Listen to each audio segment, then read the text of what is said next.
This movie is for Unit 7, Learning Target 6. We're going to be looking at the side splitter theorem, proportions, and triangles. An artist uses perspective to draw a parallel lamppost along the city street, as shown in the diagram. This is called point perspective, probably something you've done in art class. Now, these are parallel lampposts. So we have several parallel lines cut by two different red transversals. What is the value of x? When that happens, we're cutting these transversals proportionately. So we could say that 0.5 is to 0.42 as 0.57 is to x. 0.5 is to 0.42 as 0.57 is to x. That would allow us to solve for this length here of x. You cross multiply, and we get, I'm sorry, that's not right, that's our answer. We get 0.2394. X becomes 0.4788. It's called point perspective, an application of proportions. Parallel lines cut by two transversals that intersect. In this lesson, we're going to learn how to use proportions to find lengths of segments formed by parallel lines that intersect two or more transversals. When two or more parallel lines intersect other lines, proportional segments are formed. Our first thing that we're going to add to our handbook is the side splitter theorem.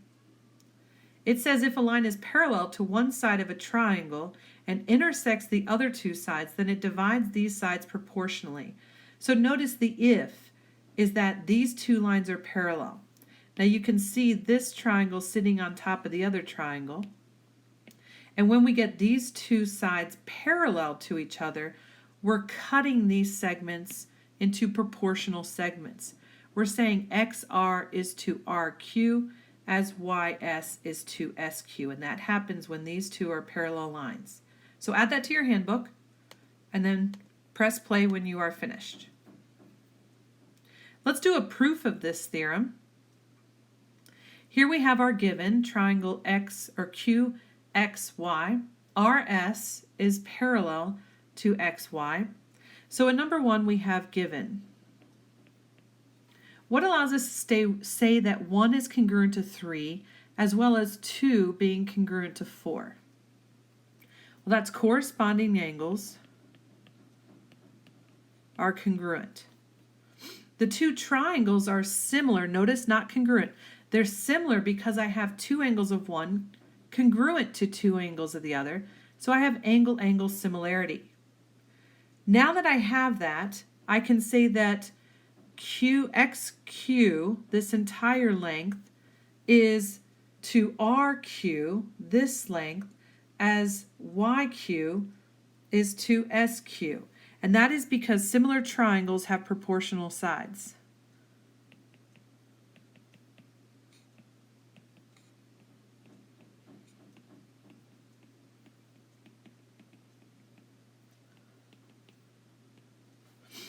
Now, if I look at this, I see that XQ is made up of XR plus RQ, and YQ is made up of YS plus SQ. This is just the segment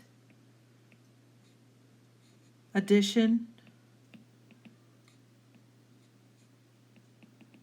postulate. Segment addition postulate. And then in number 6, I've taken my proportion from number 4 and I've replaced XQ with QR plus RQ.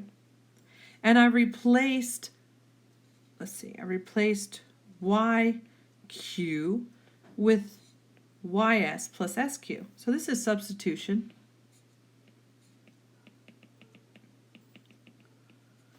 And then in the last one, because I've added the denominator to the numerators, this is a property of proportions. And it's the third property, that obscure property.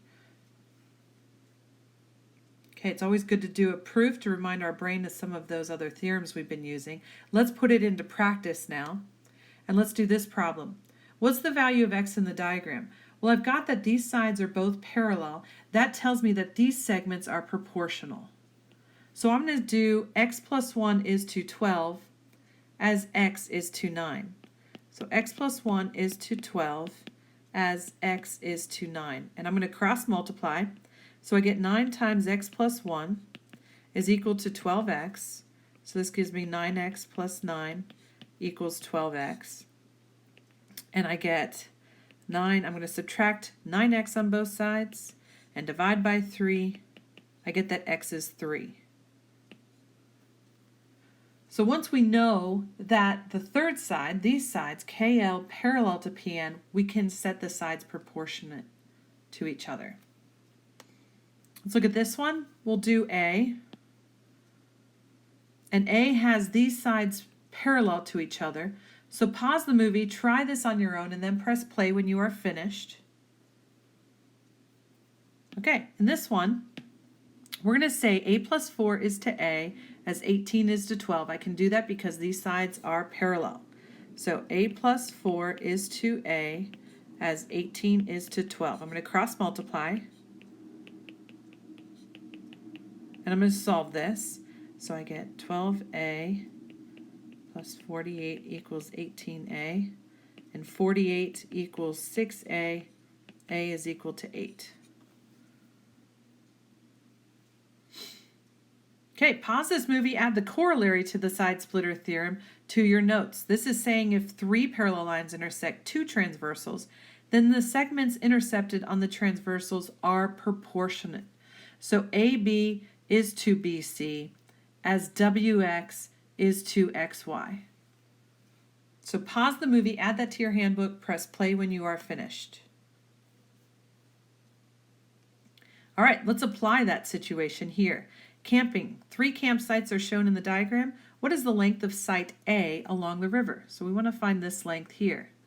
So there's several things that we can do. I've got these lengths are all parallel. Cutting between the campsites are all parallel. So I can say 8 is to, we'll call it X, as 7.2 is to 9. So I say 8 is to X as 7.2 is to 9, and I'm going to cross multiply. I get 7.2x equals 72, so x is 10. What if we wanted to find site C?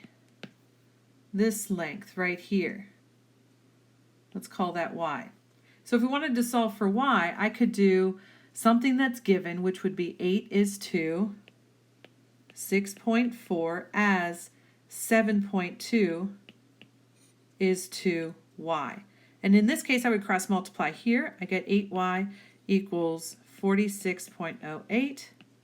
Y is equal to 5.76. And that could give me site C. So these sides become proportional, and that's how we do that second slide. Next, the bisector of an angle of a triangle divides the opposite sides into 2 segments whose lengths are proportional to the sides of the triangle that form the angle. Let me show you an example of this. We're going to add this to our handbook. It's called the triangle angle bisector theorem.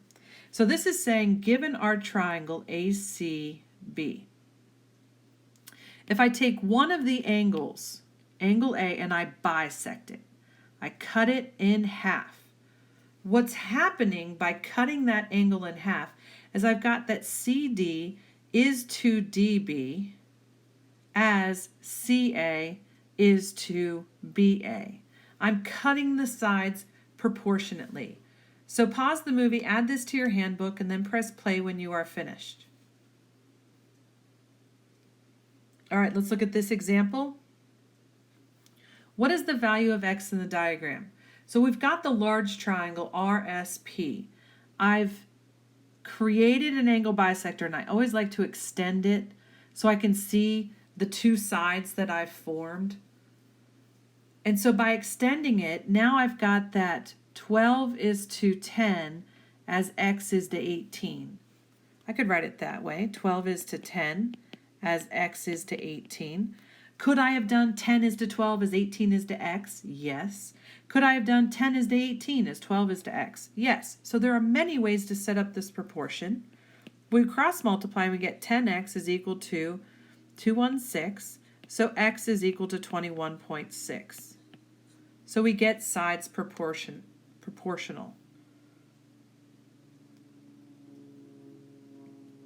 Okay, that's all for this movie. I'll leave this one.